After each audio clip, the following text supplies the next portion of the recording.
నమ్మకం అమ్మ లాంటిది. మా మీద మీ నమ్మకం మిమ్మల్ని తప్పకుండా అమ్మని చేస్తుంది.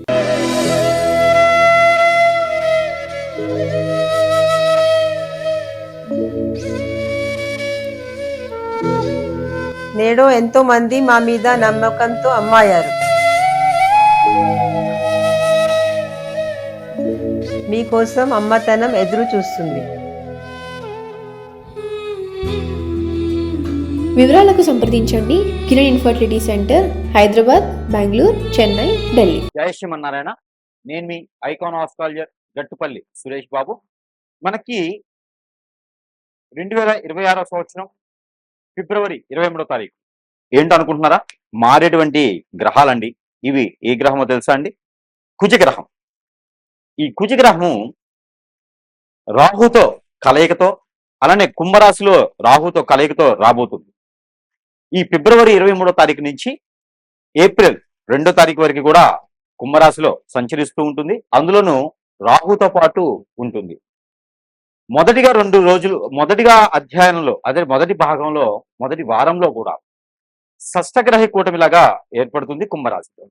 ఆ తర్వాత రాహుతో ఈ యొక్క ఏప్రిల్ 2వ తారీఖు వరకు కూడా రాహువు కుజుడు కలయికతో ఉంటారు. కాబట్టి ఆపోజిట్ సైన్ కేతువు కూడా వీరికి సహకరించేసి ఒక శుభ దృష్టి అశుభ దృష్టి ఇక ద్వాదశ రాశుల వారి మీద ఎలా ఉండబోతుంది, వారి యొక్క జీవితంలో ఎలాంటి మార్పులు రాకపోతాయి.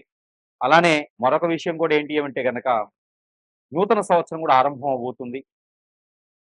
మన యుగాది నుంచి నూతన సంవత్సరం ఆరంభం కూడా ఈ కుంభరాశిలో రాహుతో పాటు కూడినటువంటి కుజుడు ఉండడం జరుగుతూ ఉంది. కాబట్టి ఈ మేర ఎలా ఉండబోతుంది ద్వాదశ రాశుల వారికి చూసినట్లయితే, ఎవరెవరి జీవితంలో పెళ్లిళ్ళు చేసుకుంటారా, ఎవరెవరి జీవితంలో అన్యోన్యంగా ఉన్నటువంటి దాంపత్యం ఉంటుందా, ఎవరెవరి జీవితంలో వీరి యొక్క రాహు కేతువు అందులోనూ కలయికతో ఉన్నటువంటి కుజుడు, వీరి యొక్క శుభ అశుభ ఫలితాలు ఏ రాశి వారి మీద ఎలా ఉంటాయి, ఆ తర్వాత బిజినెస్ చేసుకునే వారు, విదేశాలకు వెళ్ళే వారికి ఎలాంటి శుభ ఫలితాలు ఉంటాయి, ఏది ఎప్పటివరకు తెలుసా అండి? ఫిబ్రవరి 23వ తారీఖు నుంచి ఏప్రిల్ 2వ తారీఖు వరకు కూడా వీరి యొక్క గోచార స్థితిగతుల ప్రకారంగా ఈ యొక్క గ్రహరీత్యా దోషాలు ఏమున్నాయా, వీరి యొక్క స్థితిగతులు ఎలా ఉన్నాయో చూసినట్టయితే కనుక ఒకసారి మనం పరిశీలన చేస్తున్నట్టయితే ద్వాదశ రాశుల్లో ఒకటైనటువంటిది ద్వాదశ రాశుల్లో ఒకటి వృశ్చిక రాశి. ఈ వృశ్చిక రాశి వారికి ఫిబ్రవరి 23వ తారీఖు నుంచి ఏప్రిల్ 2వ తారీఖు వరకు కూడా కుంభరాశిలో సంచరించేటువంటి రాహు కుజుడు వీరిద్దరి వలన ఎలా ఉండబోతుందో ఒకసారి గమనించినట్టయితే కనుక వృశ్చిక రాశి వారికి పెళ్ళయి భార్యాభర్తలు దూరమై ఉన్నారా? ఖచ్చితంగా ప్రయత్నం చేయండి.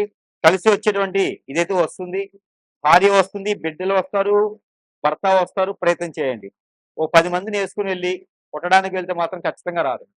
మీరు ఇండిపెండెంట్ గా ప్రయత్నం చేయండి. ఫోన్ మాట్లాడుతాను ఎట్లున్నారు అంటేనే కాకుండా అడ్రస్లు తెలుసు కాబట్టి మీరు వెళ్ళండి, కూర్చోండి, మాట్లాడండి, పని అయిపోతుంది. వాళ్ళు కావాలి అనుకుంటే వెళ్ళండి. రెండోది, ఎక్కడైనా మీరు పూర్వీకుల ఆస్తులు ఉండి పూర్తిగా మీ దగ్గర రాకుండా ఉండి ఆ పూర్వీకుల ఆస్తుల వల్ల మీరు ఇబ్బంది చెందుతున్నారా, బాధపడుతూ ఉన్నారా, ఆ పూర్వీకుల ఆస్తులు మీ దగ్గరికి ఇంకా రాలేదా, వీలునామా దొరుకుతున్నాయా, ప్రయత్నం చేయండి. ఏప్రిల్ 2వ తారీఖు లోపున ఆ పూర్వీకుల ఆస్తులు కానీ, కోర్టులో ఉన్నటువంటి వ్యవహారాలు కానీ, భార్యాభర్తల మధ్య ఉన్న వెడబాటు భారం కానీ, కోర్టు వరకు వెళ్ళినటువంటి విషయాలు కానీ ప్రతి ఒక్కటి కూడా మీకు సానుకూల పడేటువంటి యోచన కనిపిస్తుంది. కనిపట్టి మీరు ప్రయత్నం చేయవచ్చు. ఇక ఆరోగ్య సమస్యలు అయితే కనుక మీకు స్టమక్ రిలేటెడ్ సమస్యలు అయితే కనబడతా ఉన్నాయి. అది కూడా ఎందుకు అంటే కనుక బుధ భగవానుడు మీకు నీచంలో ఉన్నారు. కాబట్టి ఈ యొక్క స్టమక్ రిలేటెడ్ సమస్యలు అయితే మీకు ఆరోగ్య సమస్య కనిపిస్తా ఉన్నాయి. కాబట్టి దాని దగ్గర ప్రికాషన్స్ తీసుకోవాలి. ప్రతిరోజు కూడా వామ్ వాటర్ కానీ, జీలకర్ర వాటర్ కానీ ఖచ్చితంగా తీసుకున్నట్టయితే కనుక మీరు ఈ యొక్క ప్రికాషన్స్ బాగుంటాయి. అప్పుడు మీకు ఈ యొక్క ఆరోగ్య సమస్యలు రాకుండా ఉంటే కూడా ఆ మీద ప్రయత్నం చేసుకోవచ్చు. ఇక చిన్నపాటి పరిహారాలు చేసుకున్న అదృష్టవంతులు అవుతుంది. వీటితో పాటు మీకు మరొకటి ఏంటంటే కనుక మీకు ఎలాంటి సమస్య ఉన్నా కూడా ఆ సమస్యకి పరిష్కార మార్గం చూపించే దిశగా ఏదైనా వస్తువు కావాలి అనుకుంటే మంత్రోచ్చారణ చేసినటువంటి వస్తువులు మీ యొక్క ఏదైతే అందుబాటులో ఉన్నాయి సమీపంగా మీకు అందుబాటులో ఉన్నాయి, సరసమైనటువంటి ధరల్లోనే మీకు లభ్యపడుతూ ఉన్నాయి. కాబట్టి ఎవరికైనా కావాలి సంప్రదిస్తే కూడా మీకు అందజేసేటువంటి సదవకాశాలు మా దగ్గర లభ్యపడుతున్నాయి. కాబట్టి ఎవరికైనా కావాలంటే సద్వినియోగం చేసుకోవచ్చు. అలానే ఈ యొక్క చిన్న పరిహారం చేసుకొని అదృష్టవంతులు అవ్వచ్చు. అలానే ఈ రాశి వారైతే గనక ఖచ్చితంగా ఇలాంటి పరిహారం ఒకటి చేసుకున్నట్లయితే మనం అనుకున్నట్టుగా మీలో ఉన్నటువంటి దోషాలే కావచ్చు, ఈ యొక్క రాహు కేతువుది, దాంతోపాటు కుజునిది, ఈ దోషాలు ఎవరికైతే ఉన్నాయో వారు ఎక్కువగా ఇలాంటి పరిహారం చేసుకోవడం ద్వారా అన్ని రకాల సానుకూలమైనటువంటి వాతావరణం అయితే మీకు లభ్యపడేదానికి అవకాశం ఉంది. కాబట్టి ఈ పరిహారం అయితే మీకోసం. ఎవరి జాతకంలో అయినా సరే రాహుకేతు దోషం ఉంది అనుకున్నప్పుడు ఈ యొక్క రాహు కుజుడితో పాటు, కుజుడు రాహుతో పాటు సంచరించేటప్పుడు, అది కూడా కుంభరాశిలో సంచరించేటప్పుడు ఈ యొక్క చిన్న పరిహారం చేసుకోవాలి. అది ఏమిటో తెలుసా అండి? ఉలవలు ఒక పావు కిలో, గోధుమలు ఒక పావు కిలో, పచ్చ పెసలు ఒక పావు కిలో, అలానే కందులు ఒక పావు కిలో, ఇవన్నీ కూడా తీసుకొని మీరు నైట్ పనుకునేటప్పుడు మీ వద్ద పెట్టుకొని పనుకోవాలి. అంటే మీ తల దగ్గర కావచ్చు, మీ పక్కన కావచ్చు, పెట్టుకొని పనుకోవాలి. తెల్లవారు లేచిన తర్వాత ఇది మీరు మంగళవారం నైట్ చేయాలి. తెల్లవారు లేచిన తర్వాత అవన్నీ కూడా మీకు సమీప దూరంలో ఎక్కడైనా ఇవి నవగ్రహాలు ఉంటాయి. ఆ నవగ్రహాల దగ్గరికి తీసుకొని వెళ్ళి నవగ్రహాల చుట్టూతా 11 సార్లు ప్రదక్షిణ చేసుకుంటూ ఈ యొక్క మిశ్రమాలు ఏవైతే ఉన్నాయో ఈ తీసుకున్నటువంటి అన్ని కూడా వాటి మీద అభిషేకం చేసుకోవాలి. దాని ద్వారా మీకున్నటువంటి గ్రహరీత్యా దోషాలన్నీ కూడా చిటికలో పటాపంచలైపోయి మీకు వివాహాలు ప్రాప్తి పొందుతుంది, విదేశానికి శుభప్రదంగా వెళ్ళేదానికి ఉంటుంది, ఆర్థిక స్థితిగతులన్నీ కూడా మెరుగవుతాయి. అలానే మరొక పరిహారం, పెసర గుగ్గిళ్ళు ఉంటాయి, పెసలు ఉంటాయి కదా, అవి గుడాలు వండాలి.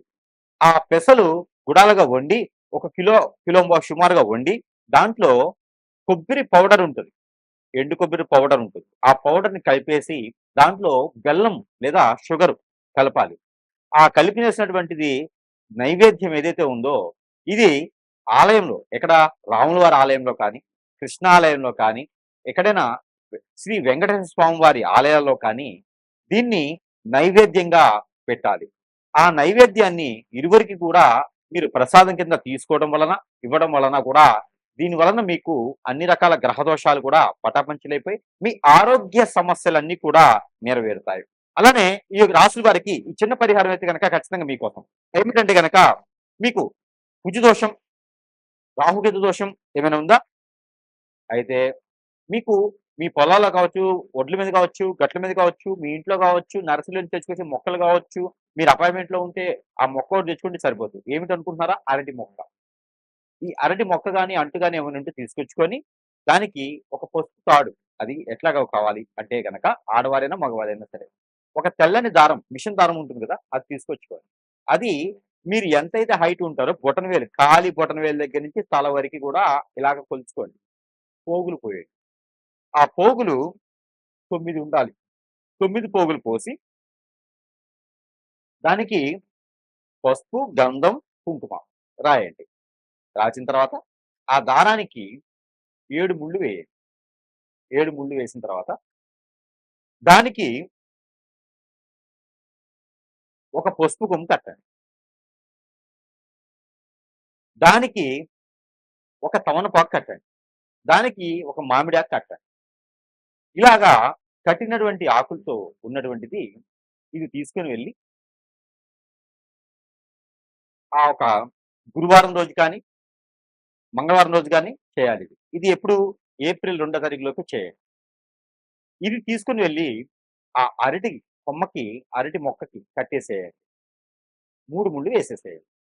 వేసేటప్పుడు మీకున్నటువంటి దోషాలు ఏవైతే ఉన్నాయో ఆ దోషాలన్నీ కూడా మీకు ఇంతటితో పటాపంచలైపోవాలి, ఉపశమనం లభించాలి అని మొక్కుకోండి. తర్వాత ఒక ముగ్గురికి అదే రోజున టిఫన్సో భోజనమో పెట్టండి. ఇది అయిన తర్వాత చెట్టు తీసుకెళ్ళి మరుసటి రోజు ఒక నిద్ర చేసిన తర్వాత ఆ మొక్కను తీసుకుని వెళ్ళి ఎక్కడైనా ఆలయంలో కానీ స్థాపించండి. మీ పొలాలు ఉంటే పొలాల్లో స్థాపించండి. ఈ 2 లేదనుకుంటే ఇంట్లో ఉంచకండి. తీసుకుని వెళ్ళి ఎక్కడైనా పారేడు నీటిలో వేసేయండి. ఆ కుండితో సహా పారేడు నీటిలో వేయండి. ఇలా చేయడం ద్వారా కాలసర్ప దోషం, నాగదోషం, కుజదోషం, కలస్త్ర దోషం, దాంట్లో కూడా రాహుకేతు దోషం, భార్యాభర్తలు దూరమైనా, పెళ్ళైన తర్వాత దూరమైనా, పెళ్లి కావట్లేదు అనుకున్నా, ఎంగేజ్మెంట్‌లో సంబంధాలు ఆగిపోయినా, దగ్గర దగ్గరకి సంబంధాలు పోయినా కూడా ఈ యొక్క పరిహారం చేసుకుంటే అదృష్టం అనేది మీ వరకు వస్తుంది. అలానే అదే అరటి మట్ట తీసుకొని అదే రోజున మట్టలో దీపారాధన చేసి, 2 ఒత్తులేసి, ఆవు నెయ్యితో దీపారాధన చేసి, నీటిలో వదలాలి. మనం కార్తీక మాసంలో వదులుతాం కదా! అలాగా నీటిలో వదలాలి. ఎక్కడైనా చెరువు, కుంట లేకపోతే మీ ఇంట్లో ఉన్నటువంటి గాబులు, ఇట్లా బకెట్‌లో నీళ్లు పట్టి దాంట్లో వదలాలి. కొండెక్కేదా దాన్ని అలా వదిలేసేసేయాలి. ఇలా చేయడం ద్వారా ఆర్థిక సమస్యలు, ఆరోగ్య సమస్యలు కూడా మీకు ఇలా పటాపంచలైపోతాయి. ఈ ప్రయత్నాలు చేసుకొని అదృష్టవంతులవ్వండి.